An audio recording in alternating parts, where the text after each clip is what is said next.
নিয়েছি বোয়াল মাছের মাথা, আলু, পেঁয়াজ। আমি আলু ভাজা তেলেই মাছটা ভেজে নেব। মাছ দিয়ে দিচ্ছি।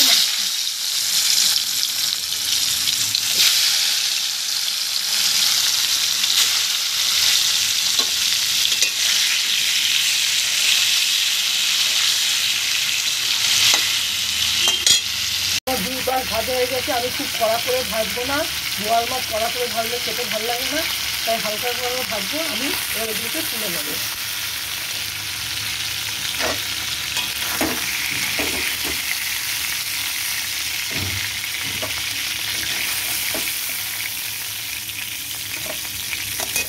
আরেকটু তেল দিয়ে দেবো। এইভাবে সব মাছগুলো ভেজে নেবো। এটা ভাজা ভাজা হয়ে গেছে, যেহেতু গন্ধ ছেড়ে দিয়েছে। এবার আমি দিয়ে দিচ্ছি রসুন। রসুনটাও এবার একটু ভাজা ভাজা করে নেবো।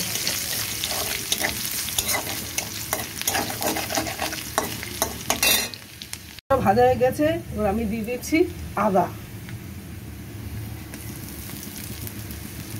আদাটা দিয়ে ভালো করে আদাটা একটু ভাজা ভাজা করে নেব। দিয়ে দিচ্ছি পেঁয়াজ কুচিটা। পেঁয়াজ কুচিটাকেও ভালো করে ভেজে নেব। দিয়ে দিচ্ছি এবার, পেঁয়াজটা ভাজা ভাজা হয়ে গেছে। আমি এবার দিয়ে দিচ্ছি জিরে ধনের গুঁড়ো।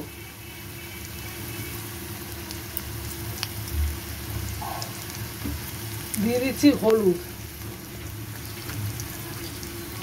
দিয়ে দিচ্ছি স্বাদ মতো নুন।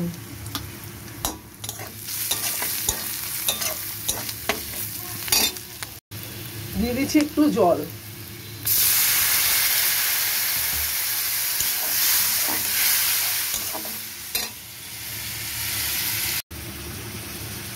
দিয়ে দিচ্ছি লঙ্কা। লঙ্কাটা আপনাদের অনুযায়ী দিয়ে দেবেন। এটাকে ভালো করে কষিয়ে নেব। দিয়ে দিচ্ছি লঙ্কা বাটা, টমেটো বাটা। দিয়ে দিচ্ছি টমেটো বাটা।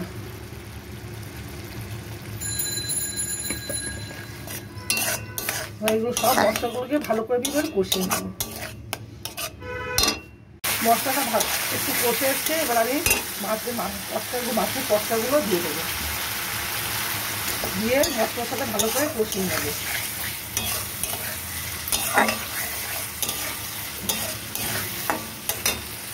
আমার মশলাটা এবার কষানো হয়ে গেছে।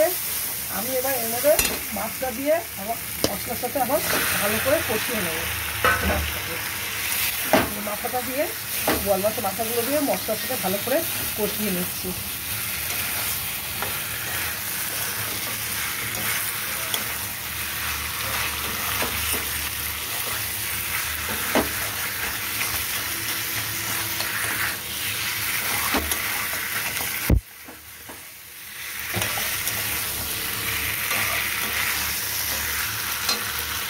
আমি আলুগুলো দিয়ে দিলাম।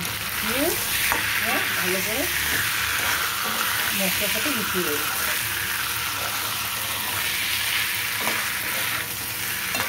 আমার মশলাটা কষানো হয়ে গেছে। এবার আমি দিয়ে দেবো জল। টমেটো ধোয়া জলটা দিয়ে দিচ্ছি।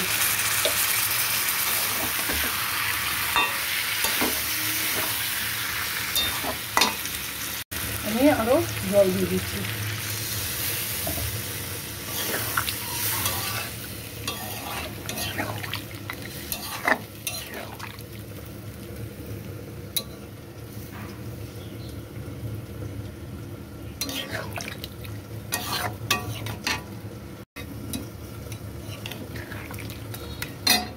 আমার হয়ে এসছে। আমি এবার দিয়ে দিচ্ছি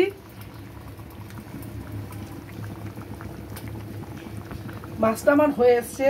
আমি এবার দিয়ে দিচ্ছি 1 চামচ ভাজা জিরে। জিরে ভেজে রোস্ট করে দিয়ে দিয়েছি। আমার মাছটা হয়েছে। আমি দিয়ে দিচ্ছি একটু ভাজা জিরে। দিয়ে দিচ্ছি একটু গরম মশলা।